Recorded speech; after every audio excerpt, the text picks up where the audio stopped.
Buenas noches. Vamos a dar comienzo ahora a esta edición o evento del Poetry Series que organiza con el Centro Rey Juan Carlos y la maestría Lila Semboray.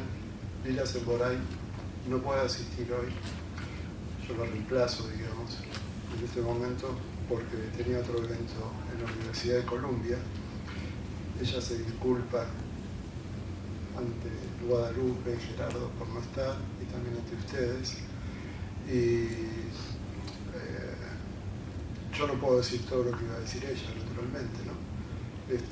Tampoco puedo imitarla, pero vamos a tratar de que esto salga del mejor modo posible. Le doy la bienvenida a Guadalupe Bernique y a Gerardo Jorge. Ellos están por una temporada más o menos corta o larga, depende de cómo se mire, aquí en Nueva York. Gerardo vinculado con la Universidad de Nueva York, ya lo van a explicar mejor. Y ambos se dedican a la poesía, son de Buenos Aires, y nos pareció, tanto a Lila como a mí, como a todos los que estamos en la maestría, que era una buena oportunidad para que ellos hablaran un poco sobre lo que hacen, para que leyeran, para que los conozcamos, etc. Voy a presentar, antes de arrancar, muy brevemente a los dos. Después ellos van a poder ampliar un poco la información.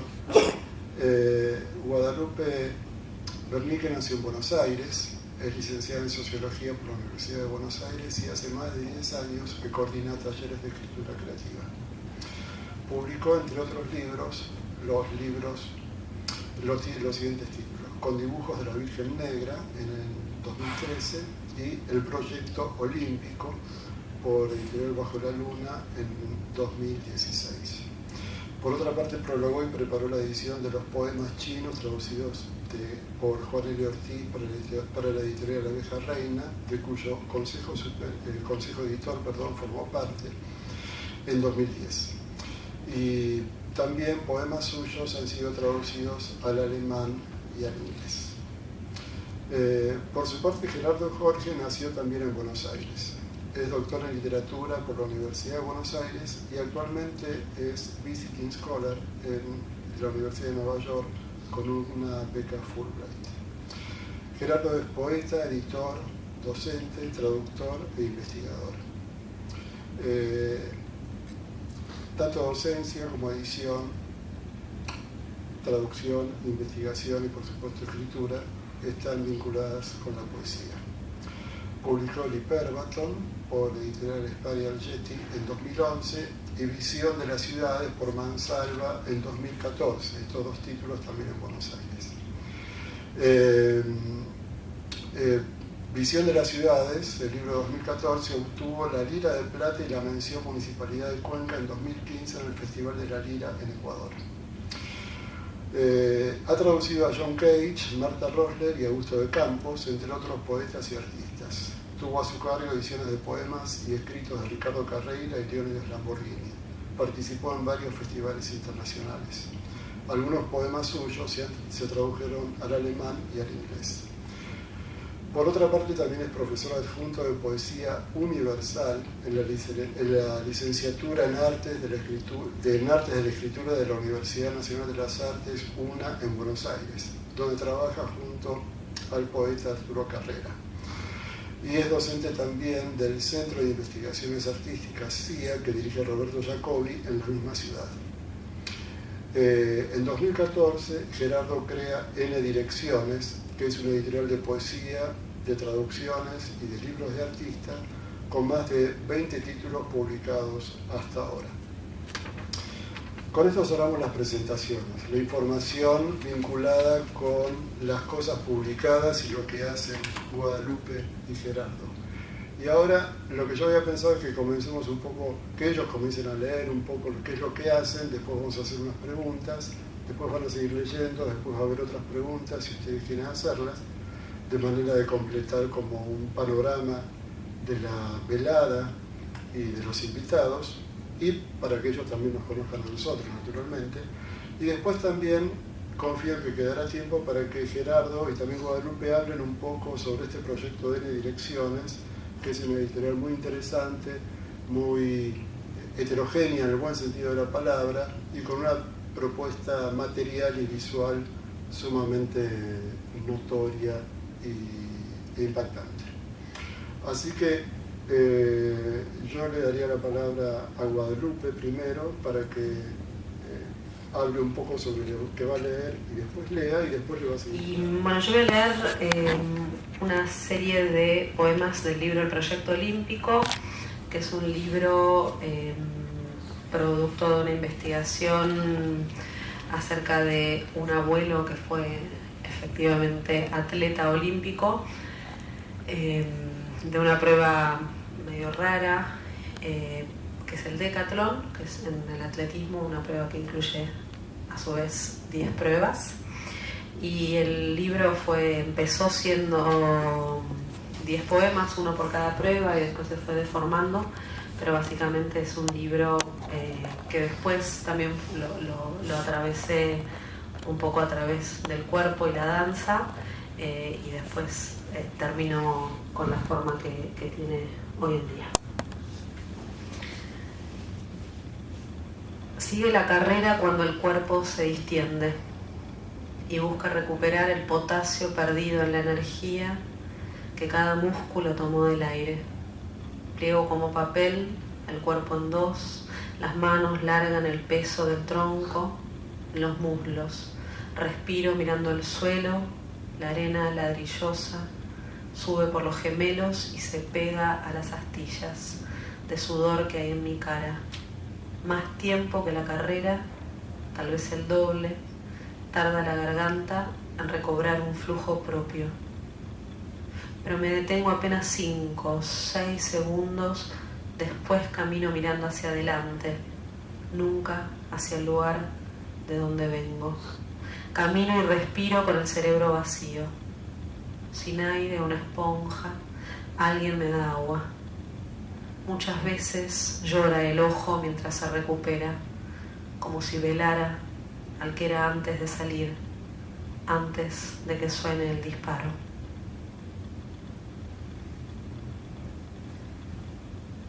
Me doblo en el vuelo sobre mí y manos y pies logran juntar dedos, pero antes los pasos contados de la carrera, para que no la palabra justa sino el pie apoye exacto y sume 5 centímetros o más, o no deje afuera al menos al salto de toda posibilidad de jugar a que se salta lejos de la arena con un cuerpo.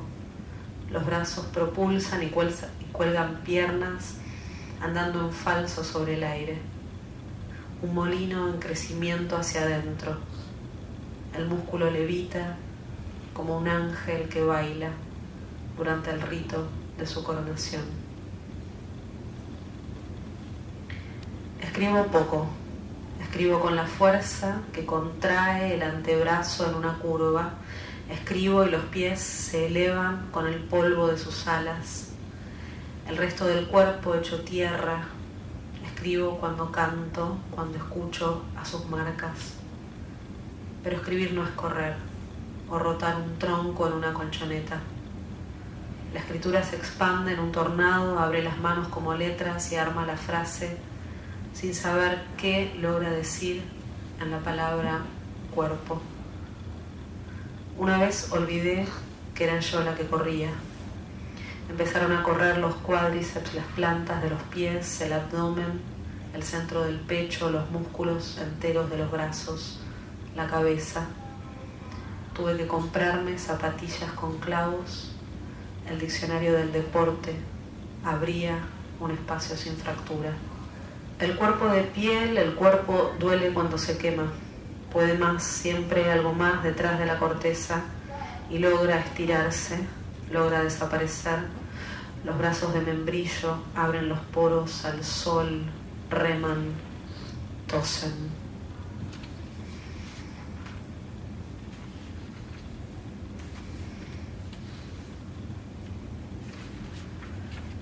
Por un carril paralelo va el cuerpo de la vesícula, su mecanismo que sirve y conforma un atletismo el que imagino tener. Trato de conocer la voz de mis omóplatos y algo que sentí atrapado en piedras, en el encastre del hombro como experiencia, de células o funciones independientes de mí. Preparo el lanzamiento, el cerebro transmite la energía al metabolismo de la mano, en mi conciencia de brazo que soporta una vara afuera del libro. Veo el idioma que siente la historia de la jabalina y no se corresponde con lo que pasa. El cuerpo quebrado, todos los cuerpos invisibles a mi ojo. ¿De cuál quiero hablar? Hablo siempre de la herida, el proceso que la deja aparecer. La lanza no se clava, se desliza. No conocido, el cuerpo duele.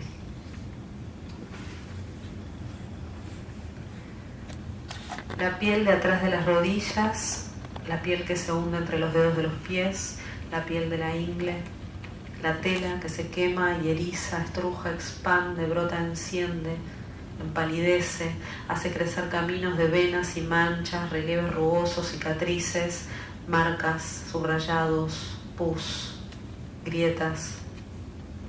Esa trama de todos los colores, a mí, con el tiempo se me hizo opaca, curtida de intemperie.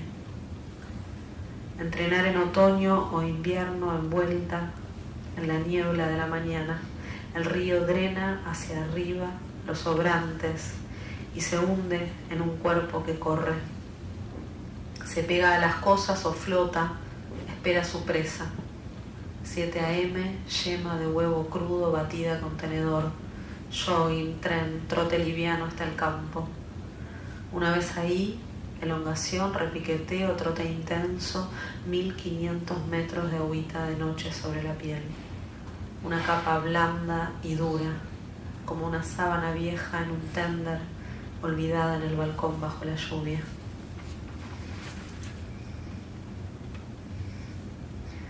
Si camino no logro perderme.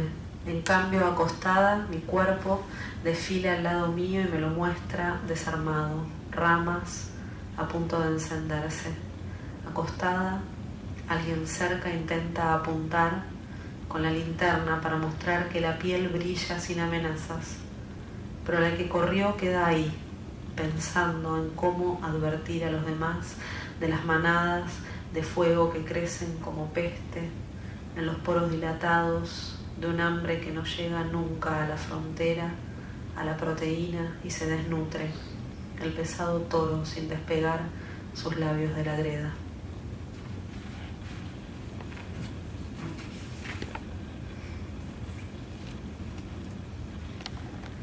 Llevo la marca fija en mi costado. Correrás o no serás nada, pero aún antes de ver o comprender el contorno con el que se fue moldeando una pierna, un torso a la espera, supe, alguien me lo habrá dicho, que el movimiento es que las cosas suceden. Incluso la calma de un mar detenido para la foto guarda adentro una convulsión de peces que buscan alimento, ruido de motores ya lejanos, guarda un barco en descomposición. Mi cuerpo quieto es apenas, lo fue siempre, el acto previo, la concentración. La marca también dice, no hay quietud que perdure. Y el primer músculo que escuchó dio entonces el paso. Mamá me soltó los brazos y no fui tímida, buscando asirme de las cosas. Estudié la meta como un punto presente y avancé. Recuerdo una alegría en los demás. Recuerdo la certeza prematura. Vine a hacer eso. Soy el cuerpo que corre y también en mí avanza el espíritu de una tierra roja. El fuego hace más trabajo que yo.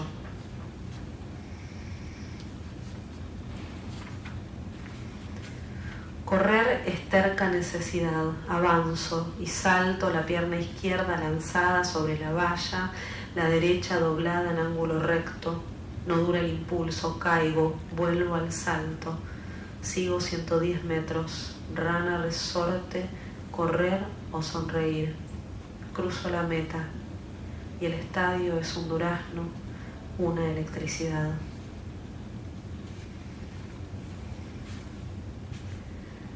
El cuerpo vertical por un instante entra en la vara que lo hizo violenta y en el juego de suspenderse es la prisa, la roja ansiedad quien queda colgando del salto. Mientras esos amores, el brazo, la estaca, al encontrar su máxima altura, se separan. Dos agujas precipitándose, cada una fiel a lo que la hace caer.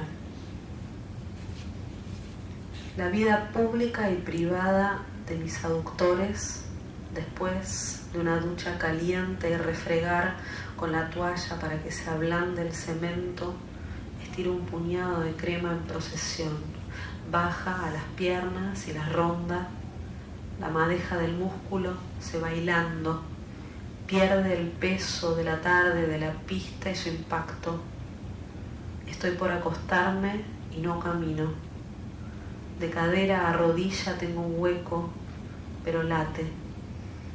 Los muslos, en la parte en que se tocan, saben y temen que me duerma y los olvide mientras sueño, con un linaje inventado de hombres y mujeres sin cuerpo donde decir. Gracias. También quiero agradecerles en primer lugar a ustedes la presencia y a Lila Semborain por la invitación, a Sergio por estar aquí también suplantando la Lila, pero por todo el diálogo que venimos manteniendo, y a Rubén Ríos Ávila, que está aquí también, que tiene tanto que ver también con que estemos aquí Guadalupe y yo ahora, y particularmente yo en la universidad, que es un hecho bastante curiosa la relación que tengo con esta ciudad, porque es la primera vez que vengo, pero el primer libro de poesía que leí que de algún modo me indicó el camino es un libro que se escribió aquí, que es el libro de García Lorca, Poeta en Nueva York. Y así que en estos meses que llevo aquí estuve también hurgando en las huellas de la escritura de ese libro y de la vivencia de Lorca aquí. Así que se van dando posibilidades diversas. Voy a leer algunos poemas de este libro del que habló Sergio en la presentación. De este libro Visión de las Ciudades, que es un libro que se publicó en 2014 y que es un libro que, como su título lo dice, trabaja con diferentes postales o escenas urbanas. No creo que haga falta hacer mucha mayor aclaración. Igual hice una selección muy breve, son 2 poemas los que voy a leer de ese libro, pues mis poemas no son tan breves en general, y son bastante líricos esos 2 poemas que voy a leer, y después voy a leer 2 poemas inéditos que corresponden a otro proyecto, en que creo que por su característica no necesitan demasiada más introducción. En todo caso, el que lea al final tal vez sí necesite una cierta introducción.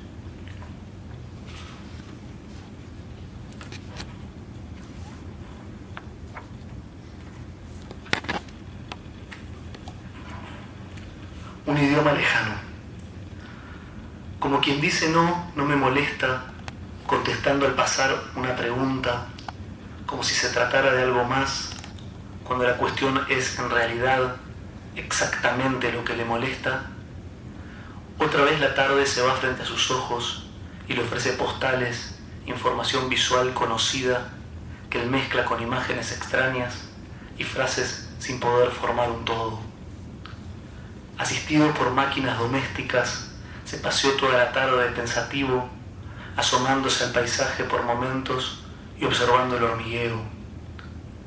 El hecho pesado, inevitable, de que cada día algo empieza, sube el sol y clarea un área que así queda definida como contexto, brillante, no resulta indiferente ese anillo, ni se tacha como un mero teatro de ficción, aunque parece pertenecer a la economía ajena, como los niveles de un hacer muy específico o los hechos cruciales en la vida de los otros.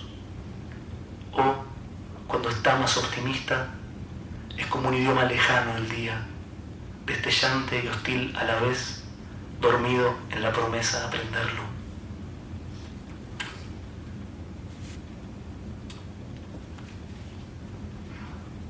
Miniatura.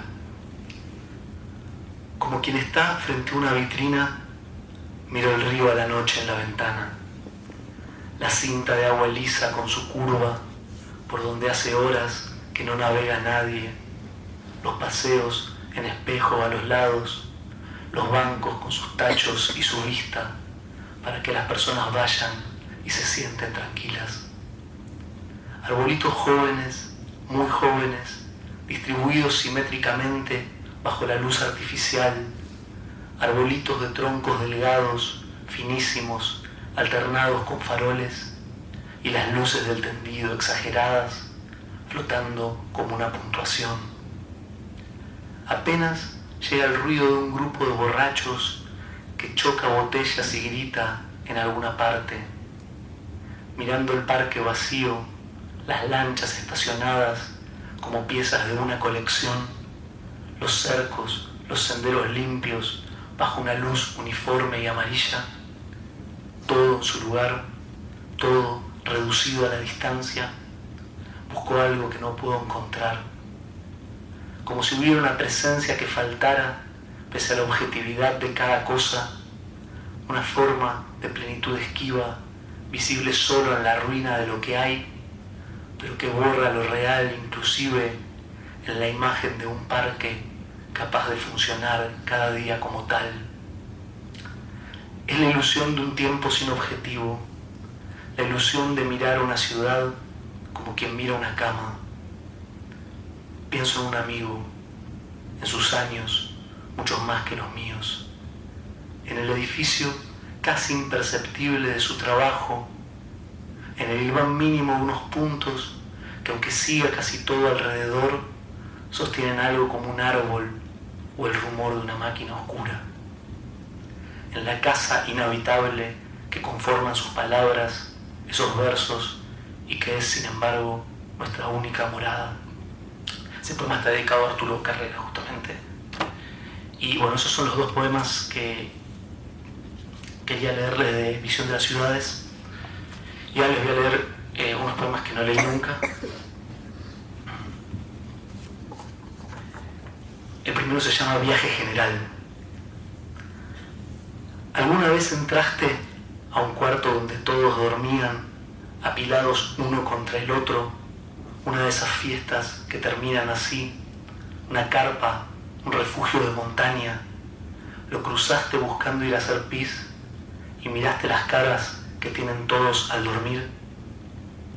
Parecen San Sebastianes, atrapados con los gestos en sus muecas de goce, las bocas entreabiertas, los ojos dados vuelta como idos o drogados, las manos mendicantes, todos desplegados en escorzos improbables, con caras de éxtasis, totalmente entregados al capricho del que mira. Y son personas comunes en el en vez del día, que tienen un nombre, sus odios, denuncias, sus trabajos, su ropa, simpatías, sus fetiches y creencias, sus ideas sobre impuestos, derechos, migraciones. Pero ahora no los tienen y te miran con los ojos vacíos, o a través del ojo negro de la boca, o de cada orificio, o se miran entre ellos para siempre, suspendidos en un limbo o atados a una Matrix de la que el único que despertó sos vos. Y entonces vas, como Dante en galería, tratando de no pisarle el pelo o las manos a nadie, de no hacer ruido, reparando en los mínimos movimientos con que se acomodan, en los roces, fricciones, contigüidades.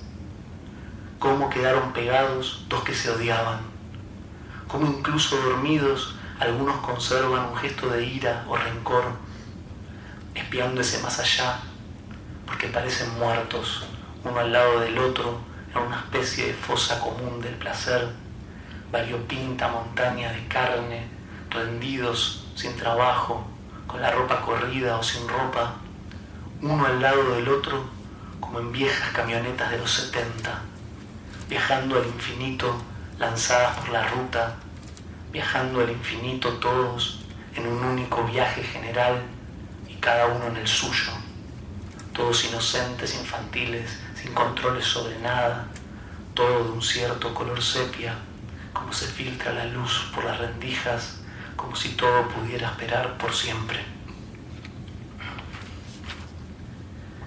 Bueno, hay otro poema, y con esto termino este bloque, que está dedicado a Emilio Jorge, que se llama El pudor, el poema.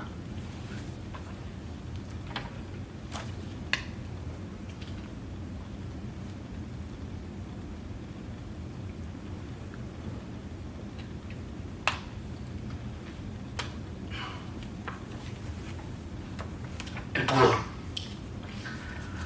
Ah, hijo mío, que te amo, sin decirlo todo el tiempo, sin decirlo a casi nadie, sin proclama o spoileo.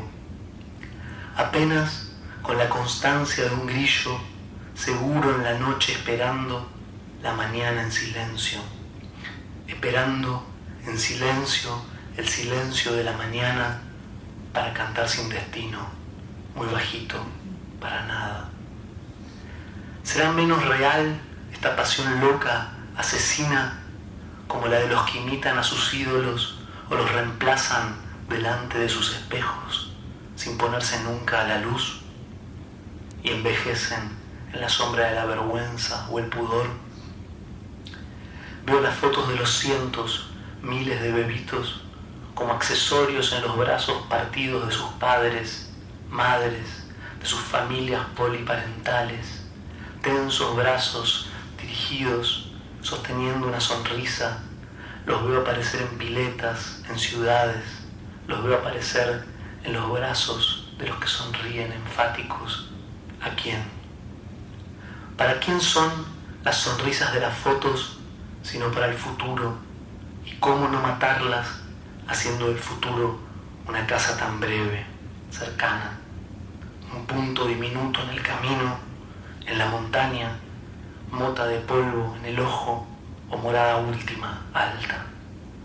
Y sin embargo, en la foto con vos sonrío y creo que es para vos o por vos, pero es antes para mí o para algo invertebrado. Sonrío como una apuesta a dispersar lo real de este momento, incluida la ficción de todo exceso no cumplido. ¿Habrá lugar todavía y siempre, para la lengua opaca de estos pasajes, más allá de los retratos, los perfiles, más allá del hombrecito que habita dentro de cada grande, como la pila de un muñeco deseoso de cumplir, siempre de cumplir?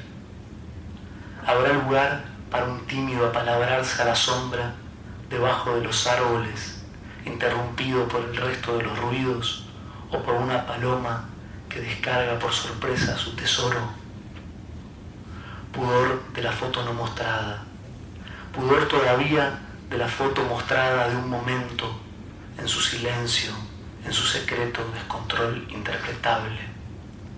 Pudor político y poético, como una casa de piedra sólida que dura, que se opone, aunque lo impuro nos llama. Avanza sobre los muebles y hojas blandas para hacer de la certeza parpadeo, baliza lejana o un fuego apenas donde todas las caras se mezclan. Ahora yo querría continuar haciendo una pregunta a Guadalupe vinculada con el proyecto olímpico, con el libro del que leíste estos poemas. Yo ya conocí el libro, por suerte tuve oportunidad esta tarde de volver a leerlo, volver a mirarlo.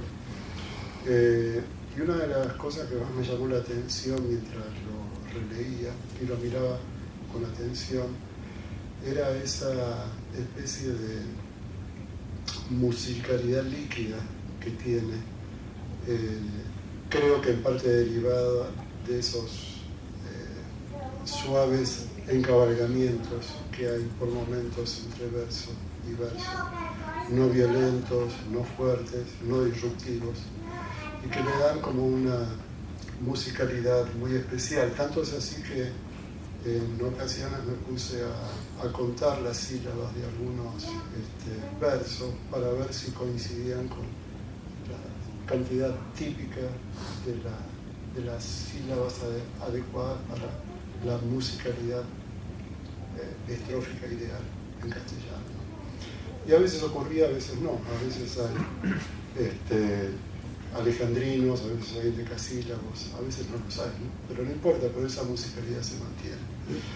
Y esto lo relaciono con con una premisa que veo que ahora con tu breve explicación del comienzo estaba yo equivocado, que yo lo vinculé, quizá por la presencia de la primera persona tan fuerte, con una experiencia propia, ¿no? Personal, relacionada con el deporte y con alguna actividad atlética intensiva, etc.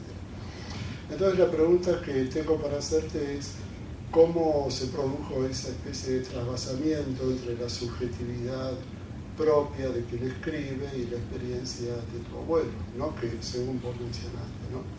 Y a partir de ella también cómo es tu resolución quizá más material, más escrituraria.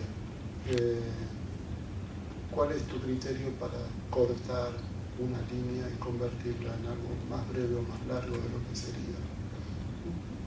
Bien.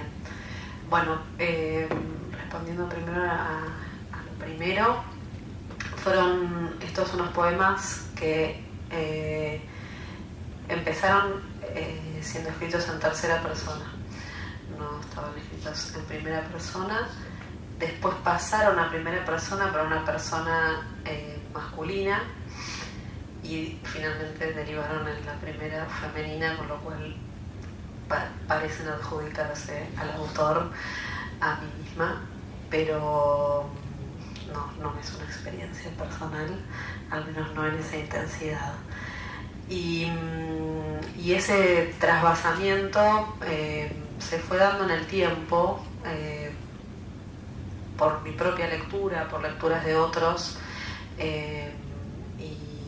y porque de algún modo sí fui atravesando esa experiencia, como conté en dos líneas, porque hice una experiencia de traspasar los poemas a una pequeña obra de danza en la que yo no bailaba, sino que dirigía, pero bueno, algo bailaba igual, y en ese pasar por el cuerpo, un poco esos movimientos, ahí empezó a ocurrir algo también en la escritura, que claramente yo relaciono, ¿no? Me parece que para mí, en mi vivencia, la escritura es que algo creo que incluso está en los poemas, ¿no? Es una experiencia corporal y por ende rítmica. O sea, creo que ahí es donde también yo encontré, a medida que escribía, esa relación tan fuerte entre el ritmo de una carrera, el ritmo de una respiración, ya sea aeróbica o anaeróbica, o sea, en sus distintos momentos, con la escritura poética, ¿no? Y con la necesidad de ir pausando o silenciando o uniendo momentos del poema que aparentemente por una coma o podrían haber sido en otro verso, y no van generando esos encabalgamientos de los que hablas, ¿no? Y no tiendo a escribir con una métrica fija, es algo que por ahí aparece después, muchas veces sí en la instancia de corrección, cuando siento que algo sobra, algo falta, y ahí en la cuenta me doy cuenta por qué, y por ahí se genera ese efecto de endecasílabos o así alejandrinos encubiertos, escondidos, pero claramente en estos poemas en particular la música se fue dando también por el propio ritmo que a mí me imponía cada prueba, ¿no? Que también eso es por ahí particular, que hay pruebas de corto corta duración y de velocidad, hay pruebas de larga duración y de menor intensidad anaeróbica, pero mayor intensidad por ahí para otras partes del cuerpo, hay de impulso, hay de fuerza. Entonces como que todo ese tipo de sensaciones y de esfuerzos del cuerpo en el trabajo intuitivo, porque no podría explicarlo, se fueron traduciendo a lo largo del tiempo, porque fue un libro que fue siendo escrito con el tiempo, no fue que una noche me senté. ¿Pero vos lo tuviste a tu abuelo como informante o viste...? No, mi abuelo murió hace muchísimos años. No, partió de fotos, muchas fotos, en las que aparece él lanzando el disco, y historias familiares así míticas, que probablemente muchas sean mentiras, pero otras no. Y sí, es como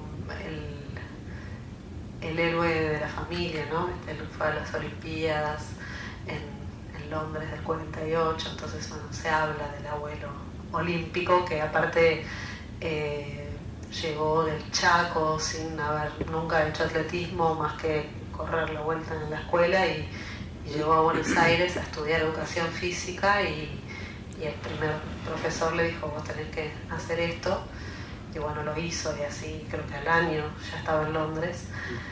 Y después el mito que salió cuarto, no llegó a tener medalla porque se esguinzó en la última prueba, venía primero, bueno, las típicas historias que hay detrás. Y eso, bueno, eso creo que generó la intención del primer poema, y después aparecieron otras cosas, ¿no? Más en relación con mi propio cuerpo y mi propia experiencia de la escritura desde el cuerpo.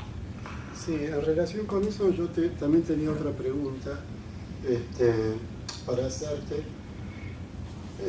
vinculada con el cuerpo, ¿no? Estamos muy familiarizados con el eje de lo escriturario y el eje de lo corporal. Relaciones muchas veces que obedecen a un régimen vinculado con lo erótico, con lo analítico, con lo histórico, con lo político, con lo subjetivo, con lo íntimo, etc. Y en tu libro hay como una especie de diferenciación muy radical respecto de esos regímenes habituales para vincular escritura y cuerpo, porque escritura y cuerpo están trabajando alrededor de un eje relacionado con el esfuerzo, con el deporte, con la competencia, con la exigencia, con aspectos materiales de la corporalidad que no es habitual encontrar ahora en la literatura o desde hace bastante tiempo. Entonces la pregunta era si para vos fue algo que se dio de esa manera, que obedeció una intuición, o era algo más bien fundado o programático, no sé cómo llamarlo, ¿no? Deliberado. No, para nada programado y deliberado.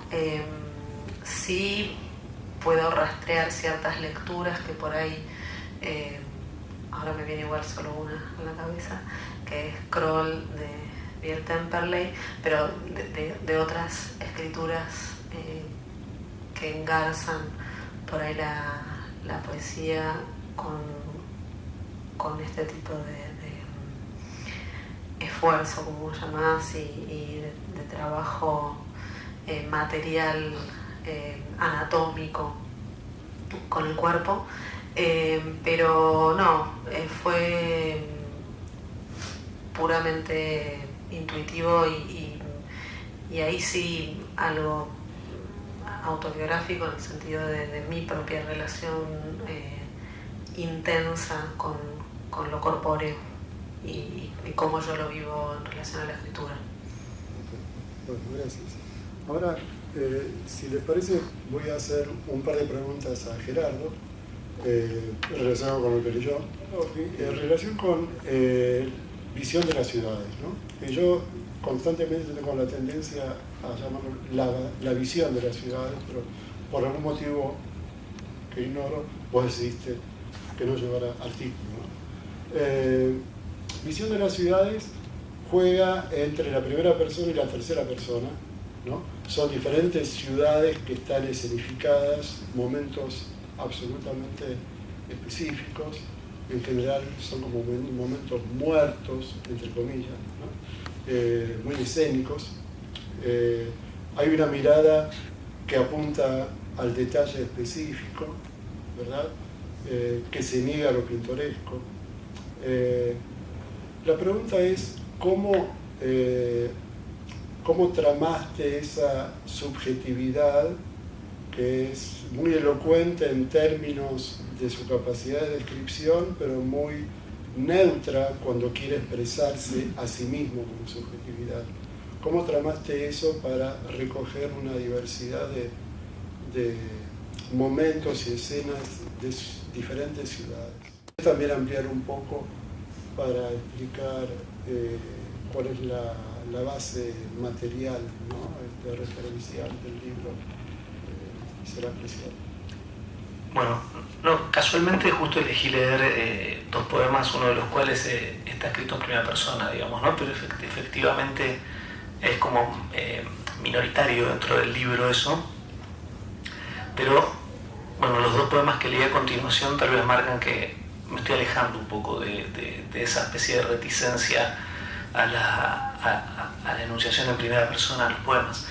Es un libro que está muy trabajado a partir de observación, inicialmente diría, sobre todo el libro está dividido en tres partes, algo de lo que no queda demasiada claridad en la lectura que hice, pero está dividido en tres partes que están referidas de alguna manera a tres escenarios posibles diferentes, y está muy basado en una especie de observación obsesiva, más o menos, de estas rutinas y movimientos, sobre todo en los espacios públicos y demás.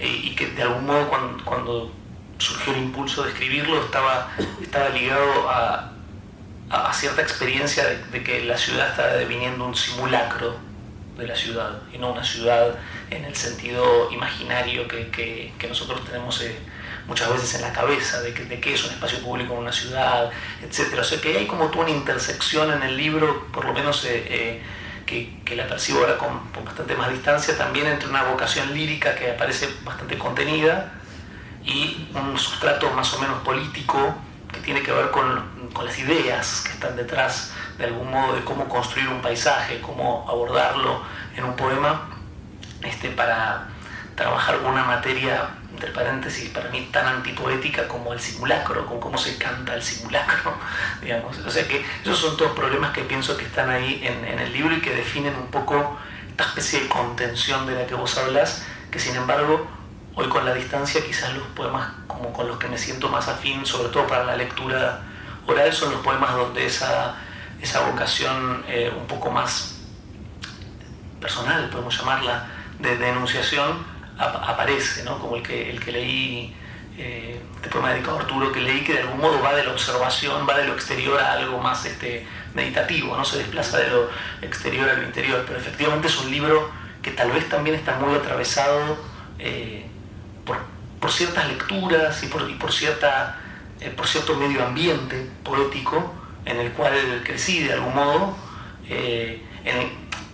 un poco te lo comentaba antes de que entráramos acá a la sala, que es que bueno, yo empecé a escribir poesía o a tomarme un poco más en serio la idea de tener un proyecto de vida, digamos, ligado a la poesía, porque creo que más de eso se trata, digamos. Nosotros en Argentina pensamos más en la poesía como un proyecto de vida que como una carrera, porque la carrera es como una especie de imposibilidad, digamos, ¿no? Con lo cual, digo, me empecé a tomarme más en serio ese proyecto de vida, creo, y esa vocación, en un momento en el cual la poesía que tenía una circulación como última información interesante, novedosa, y que estaba afianzando su legitimación, para decirlo de alguna manera, era lo que se llamó la poesía de los 90. Es un fenómeno complejo de la poesía de los 90, que no voy a resumir en esta respuesta, pero en todo caso sí era un tipo de poesía que tenía mucha ligazón con la incorporación de información social más o menos conocida, verificable para los lectores, para los escuchas de esos poemas, ¿no? Contextual, coyuntural, y también con alguna corriente dentro de esa poesía que se dio a llamar objetivismo, que no es el objetivismo anglosajón, pero que tenía mucho que ver con cierta poesía de observación. O sea que todo eso estaba, de algún modo creo, en la poesía que rodeaba el momento en el cual fui empezando a trabajar más seriamente algunos poemas. Ahora, respecto de eso, te voy a contestar algo para terminar la respuesta, que tomando lo primero, vos dijiste, bueno, pero ¿por qué le pusiste visión de las ciudades y no la visión de las ciudades?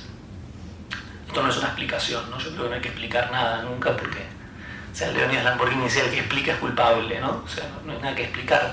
Pero sí me tomaría de eso, que me lo pregunté en el momento, y dije, ¿por qué no lo hice? Bueno, podría haberte contestado técnicamente, porque visión de las ciudades es un heptasílabo y suena mejor, ¿verdad? Para tomar tu cuestión métrica, pero no es por eso. Sino que el artículo determinado, ¿no? La visión de las ciudades, capaz tiene que ver con una asertividad y con una delimitación de lo que hay adentro de un libro en ese caso, o en un poema en sí mismo, que está lejos de lo que a mí me interesa en la poesía, que está más ligado a la indeterminación.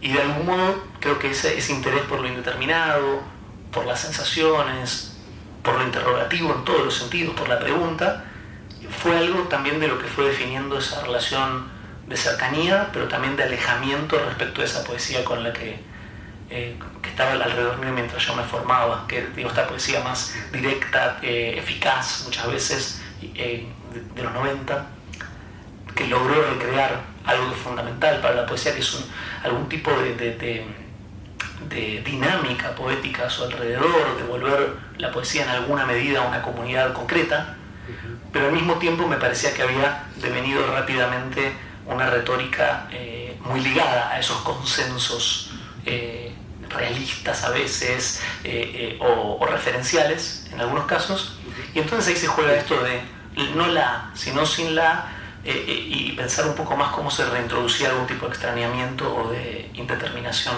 como interés. Sí, hablando de retórica, recién mencionaste la retórica, yo quería también hacerte una pregunta breve relacionada con el otro libro publicado por vos, que es previo a Visión de las Ciudades, que se llama El Hipérbaton. Es un libro que no está organizado en versos, ¿no? Es como un libro de narrativa, de no ficción, uno no sabe muy bien el género al que pertenece, no es importante tampoco discriminar eso. Y el Hipérbaton, como figura retórica que le da título al libro, una figura con una presencia en la poesía, la historia de la poesía española muy fuerte, entiendo que es usado como una excusa para modelar una suerte de autobiografía literaria, ¿no? O una especie de autobiografía formativa. Entonces la pregunta es esa, ¿no? Quisiera si pudieras contestar brevemente cómo se trama ese ensayo explicativo sobre la propia formación o la constitución de un escritor a partir de una figura retórica tan equívoca, tan lustrosa por un lado, pero tan impráctica, digamos, como el Hipérbaton. Bueno, ese es un librito muy raro, ¿no? O sea, es como una especie de plaqueta, a lo que se refiere Sergio, que efectivamente yo no sé a qué género pertenecería. Yo siempre pensé que era como una especie de falso ensayo. Digo falso ensayo porque cuando uno lo quería ver como un ensayo se convertía en una narración, pero si uno lo quería ver como una narración se convertía en un ensayo. O sea que hay como un elemento ahí un poco extraño, y también está lo que vos mencionás del autobiográfico. Yo creo que lo del Hipérbaton, efectivamente en el libro en ese pequeño texto se cuenta una experiencia que es real, que es que cuando yo era adolescente tenía como frases que se formaban en mi cabeza con muchas alteraciones retóricas y cosas por el estilo que yo identificaba como con lo literario, de algún modo, ¿no? Entonces parte de esa idea, ¿no? El texto es como una especie la narración de una idea, ¿no? ¿Por qué pasaba eso? Pero sigue estando relacionado un poco con lo que mencioné en la respuesta anterior, que es que, nuevamente, cuando empecé a conocer poetas, a ir a lectura de poesía, a leer poesía contemporánea, a involucrarme con lo que pasaba a mi alrededor, de los 20 años en adelante, digamos, un poco más en serio, había una poesía en la cual este recurso estaba totalmente ausente, ¿no? O sea, es decir, la poesía de los 90 nuevamente no hay hipérbaton en general, salvo en un uso irónico. Efectivamente, el hipérbaton es un recurso como propio de la poesía barroca, ¿no? O sea, fundamentalmente en la tradición de la lengua española, como en mi cabeza Góngora, digamos, ¿no? Quevedo. Pero sin embargo yo creo que ahí está utilizado un poco como parte del autobiográfico y tiene un carácter un poco irónico respecto de esta desconfianza acerca de toda poesía que proponga una especie de lengua de la transparencia, ¿no? Para representar la realidad. Entonces hay algunas parodias de algunos poemas contemporáneos encriptadas en ese libro, pero que es como un librito, ¿no? Quiero decir, es como una cosa que no, ¿cómo diría? Tiene esta especie de indeterminación de la que surgió y quedó allí, ¿no? En un momento pensé en seguir haciendo esta especie de ensayos o de narraciones de ideas. Iba a haber un librito que se iba a llamar Ideas Kilométricas, porque esta idea de que el texto tiene como única premisa desarrollar el porqué de esta idea, pero quedó allí. Bueno, voy a leer un único poema inédito, escrito muy recientemente. Se llama El hueso y sigue claramente un poco algo de la línea de los otros poemas que escucharon. 5 piezas soldadas en forma de pirámide. Sus alas sostienen la columna y de él nacen como racimos los nervios, las espinas. El bautismo vendría de una confusión. Hierón en griego puede significar sacro, pero también grueso, fuerte.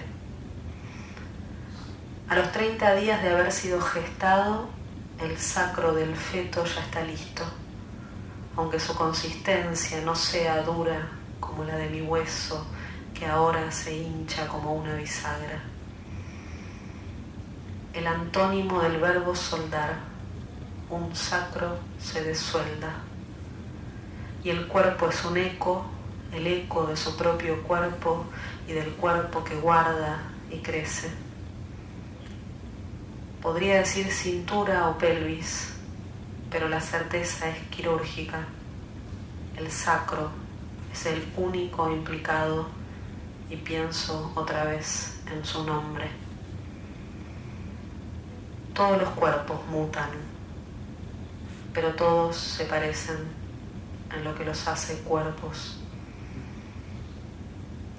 Sagrado es el significado que entendemos cuando escuchamos sacro.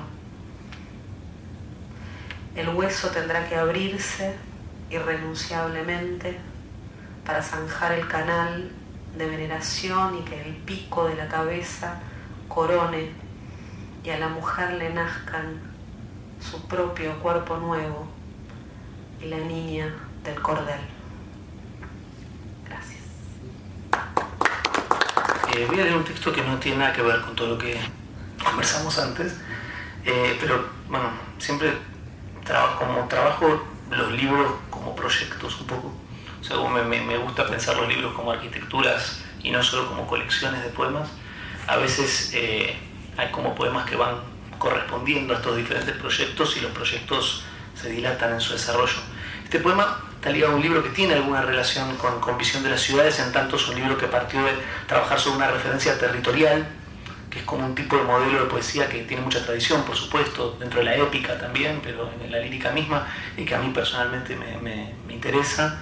El libro después se fue abriendo como pasa, como me explicaba Guada también recién, a veces esa es la premisa, ¿no? Digamos. Era un libro que tenía que ver con el delta del Tigre, que es, yo vivo muy cerca de allí, y que es un lugar al que tradicionalmente ha sido una vía de escape. una vía de escape para minorías sexuales, para perseguidos políticos, para gente que quería exiliarse de la vida urbana, ¿no? O sea, ha habido diferentes camadas de esto, y esto es un imaginario que a mí durante un tiempo me cautivó un poco, al punto de hacer viajes específicos en las lanchas que hacían los recorridos completos, simplemente computando los nombres de las casas, ¿no? Haciendo grandes listas de los nombres de las casas, donde uno podía leer algo así como una memoria de los proyectos con los que cada uno de esos particulares se había ido a construir un pequeño paraíso personal allí en esas islas, ¿no? Entonces uno se encuentra casas que son Mayo del 68 u otra que es Hawái, ¿no? Que es la imagen que cada uno tenía del paraíso, evidentemente, y muchas otras, ¿no? Entonces ahí hay como todo un libro que trabaja alrededor de estos dos ejes, ¿no? Como de la huida de la civilización, de la huida del urbano, pero también de la huida en general por muchos motivos distintos. Entonces este poema que les voy a leer es medio como una letanía, toda escrita justamente como en un verso octosílabo, bastante repetitiva, quiero decir. Se llama Idos. Les leo un fragmento, pues es un texto largo y bueno. Idos.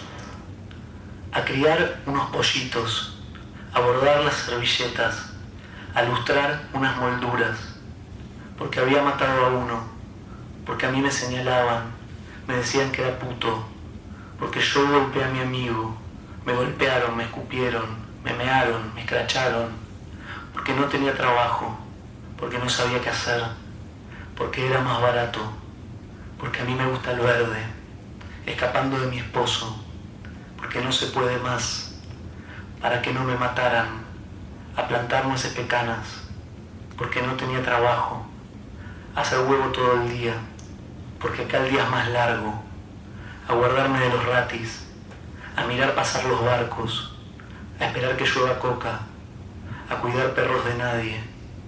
Vine para ver colores, vine para estar más solo, para terminar un libro, a sobarle el lomo al gato, a escupir unos carozos, a estafar a unos turistas, porque a mí me gusta el verde, para tener muchos hijos, porque a mí me gusta el verde, a plantar unos frutales, a hacer fiestas para todos, a mezclarme con criaturas, a ver partes de las ramas, a ver partes de las plantas.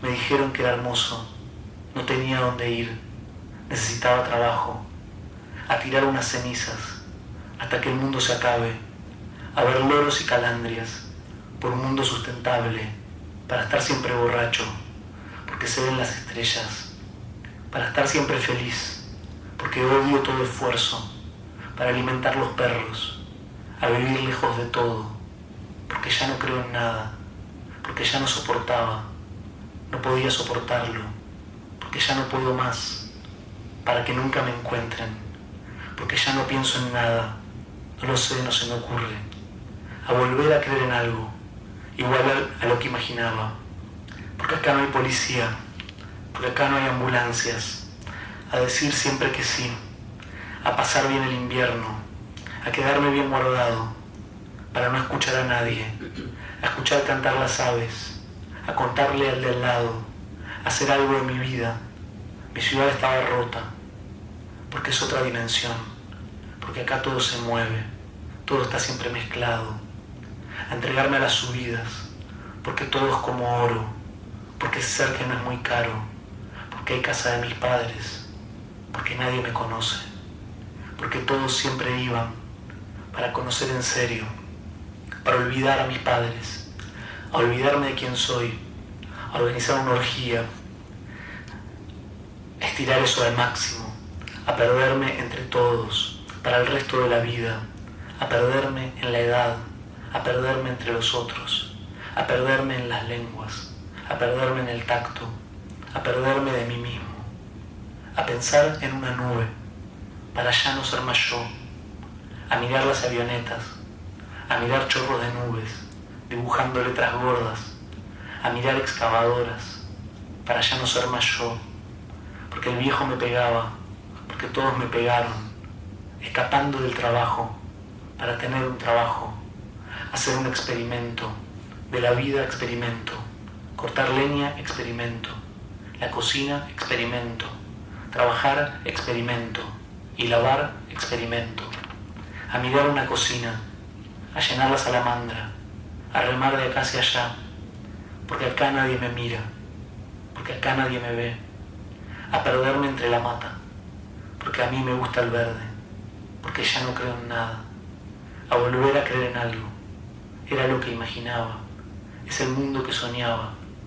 Entonces se aclararía, entonces podrías ver, entonces se entenderá, entonces un nuevo idioma, entonces los 1000 idiomas, entonces la economía, entonces el agua clara, entonces la silla rota, entonces esa gallina, y esa y la otra, entonces ese sillón, entonces volver a ser, como con las estaciones, a cortar algunas flores, a escaparme de mí mismo, a tal vez nacer de nuevo, a conocer gente extraña, porque a mí me señalaban, porque no puedo volver, me dijeron que era hermoso, a criar unos pollitos, no tenía a dónde ir.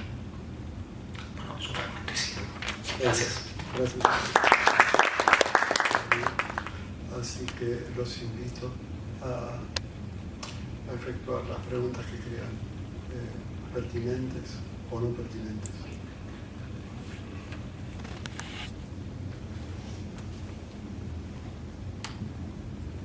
Rubén. Buenas noches, bienvenidos.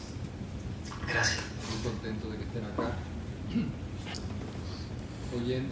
Oyéndote leer Guadalupe, pensaba mucho en Lila, porque Lila hace una poesía que dialoga con la ciencia, y aunque digamos tu poesía es más específicamente anatómica, o por lo menos lo que nos tocó escuchar esta noche, me llamaba mucho la atención que al tú fijarte en el cuerpo, lo haces de una manera que respeta la otredad del cuerpo, ¿no? El cuerpo no se convierte nunca en un símbolo del sujeto o en un instrumento del sujeto. Me llama mucho la ausencia de, vamos a decir, se me ocurre llamarle simbolización, ¿no? No es, tú no le permites a tu lector que reduzca tu descripción tan específica a una alegoría de nada, ni tan siquiera incluso a un sentimiento íntimo. Y me pregunto si eso ha ido adquiriendo en tu trabajo de escritura, vamos a decir, la consecuencia de una poética, ¿no? Es algo que tú te has propuesto con cierto talante programático, porque yo creo que le da aún a la primera persona una distancia, pero curiosamente en este segundo poema, El Hueso, que decide escribirlo, uno se va enterando en tercera persona según va acabando el texto, me pareció curiosamente delicado y personal, ¿no? Es decir, aunque no hay alegoría de la maternidad, no es un poema para, como uno esperaría de cierta poesía femenina, entre comillas, ocupar el recinto del cuerpo de la mujer desde el lugar que el lector espera o esperaría cuando se trata de un hablante femenino. Sin embargo, sentí en ambos casos, en el primero y en el segundo, no sé, algo delicado, algo que gracias a ese proceso casi de extrañamiento le devuelve al lector un contacto con el cuerpo que yo sentí como curiosamente familiar y cercano. Nada, escuchándote me dieron ganas de que nos hablaras un poco ya de lo programático en tu escritura y lo que tú te propones cuando decides enfrentarte al cuerpo de esa manera.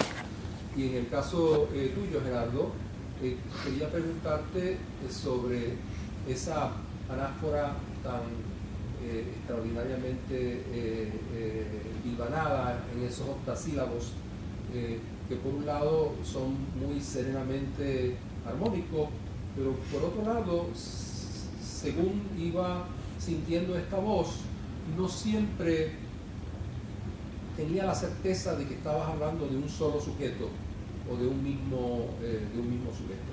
Como que al principio parecería que toda esta endecha es la de un alguien, pero luego empezó a parecerme que estaba como frente a una especie como de Frankenstein, ¿no?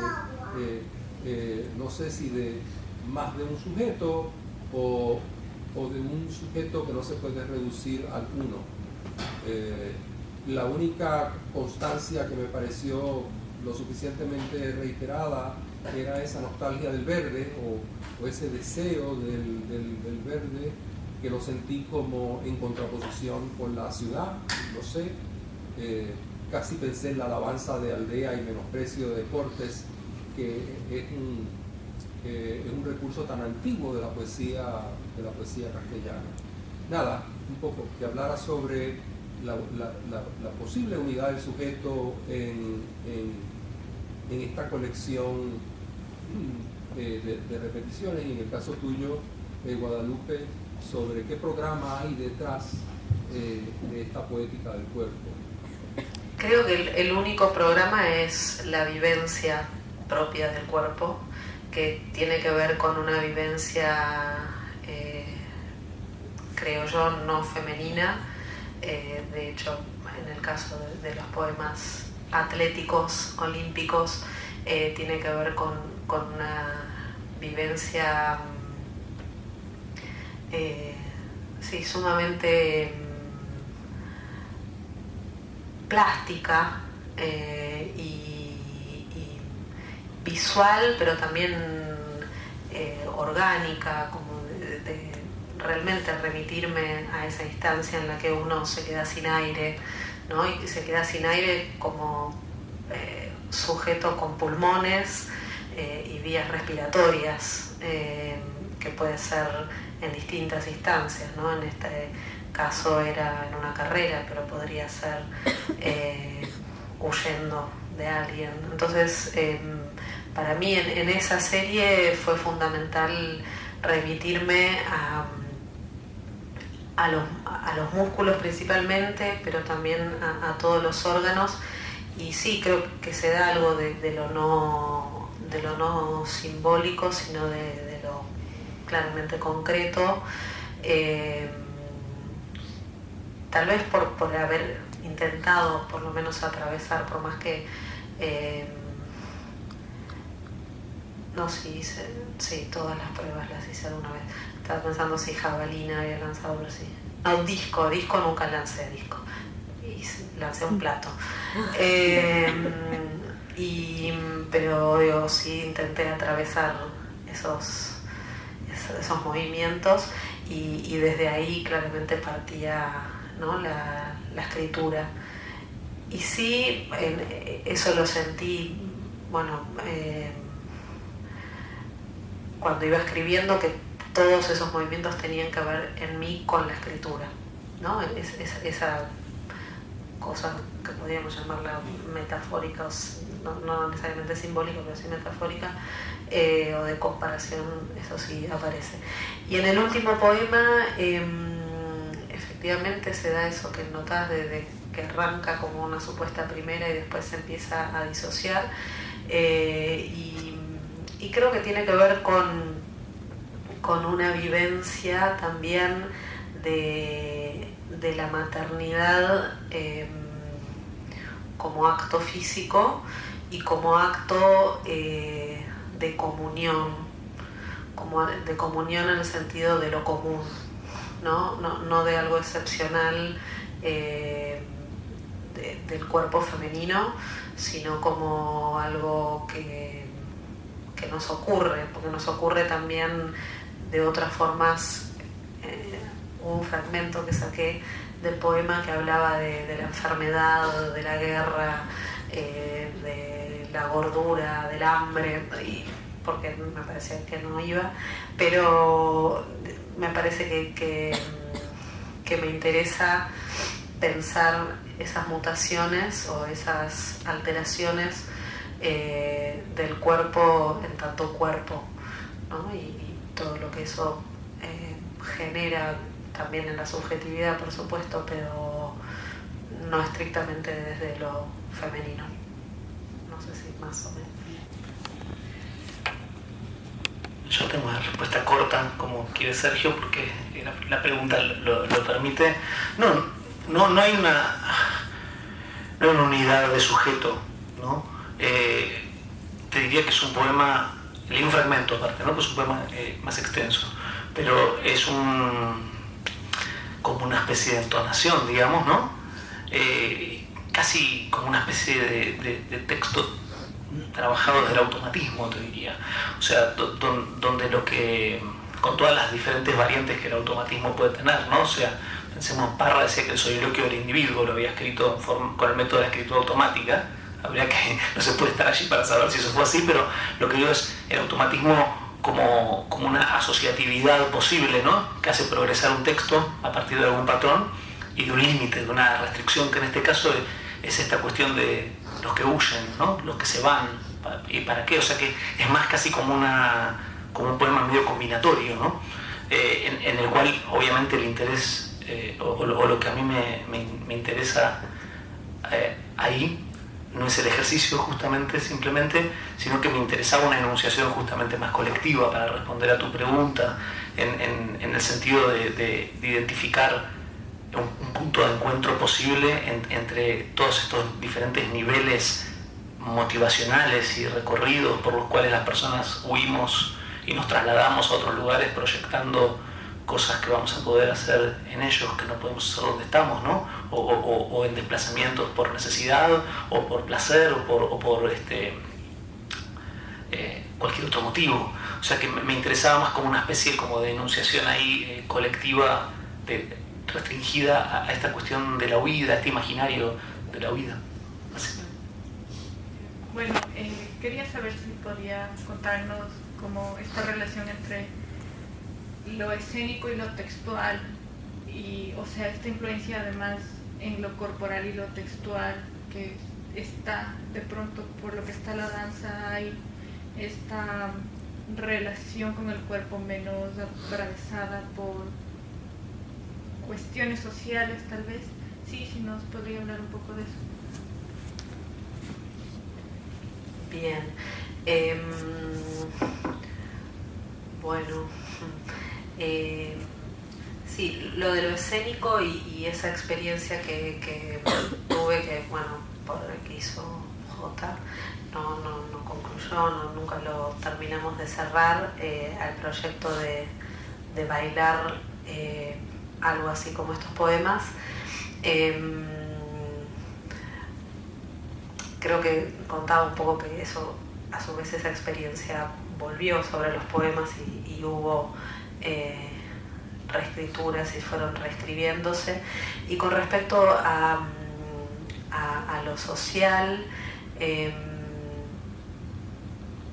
yo creo que el cuerpo en sus contornos lo es inevitablemente, en la medida que es con lo que nos enfrentamos al afuera, pero también está todo eso que no vemos y que no, de lo que no somos ni siquiera conscientes, como creo que nombró algo así como el funcionamiento de la vesícula, pero que a su vez, bueno, es necesario para el estar funcionando, ¿no? Y creo que, bueno, es como una especie de recorte de lo corporal aparentemente fuera de todo roce, sin embargo, bueno, en esa especie como de burbuja atlética estaría un cuerpo ofreciéndose heroicamente al otro, ¿no? Porque el libro en un momento se iba a llamar Decathlon, y después se terminó llamando el Proyecto Olímpico, porque me parecía que si no, no se terminaba de mostrar, podía parecer como una empresa privada, ¿no? de alguien que sale los domingos a una cancha y practica por su propia cuenta, y me parecía interesante pensar también ese cuerpo que se da al otro, ¿no? Todos sabemos que hoy en día el deporte es un espectáculo más, ¿no? Es un show para los otros también, y aunque ya no estamos en la antigua Grecia, donde es el cuerpo y ese deportista era heroizado de aquel modo, aún lo sigue siendo, ¿no? Los grandes deportistas siguen teniendo un rol social determinado, y bueno, pasarlo a la mujer me pareció en ese sentido importante, porque en general siempre tiende a ser el cuerpo masculino, el cuerpo del deporte, y en este caso, bueno, iba por otro lado, y también con esa ambivalencia donde pareciera ser privado y no tan público el proyecto, ¿no? Más allá de la palabra olímpico. Bueno, creo que en esas vicisitudes anduve.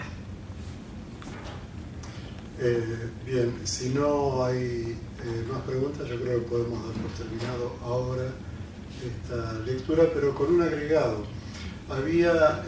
Queríamos dejar unos minutos al final para que Gerardo, la especial, pero también Guada, nos hablaran sobre el proyecto de la editorial que lleva adelante Gerardo, de direcciones. Pero como afortunadamente somos pocos, yo creo que podemos pasar al salón, hacemos una rondita y con una copa de vino Gerardo nos cuenta... más tipo de recepción en embajada. Claro, de qué se trata, porque aparte hay como más superficie para que expongan los libros y nosotros le hagamos preguntas más informales respecto de este proyecto, para poder hacerlo con la copa en la mano. Exacto, que es un proyecto absolutamente formal e informal a la vez, como ustedes lo van a ver. Así que gracias de nuevo a Guadalupe, a Gerardo y a todos ustedes. Bueno, gracias.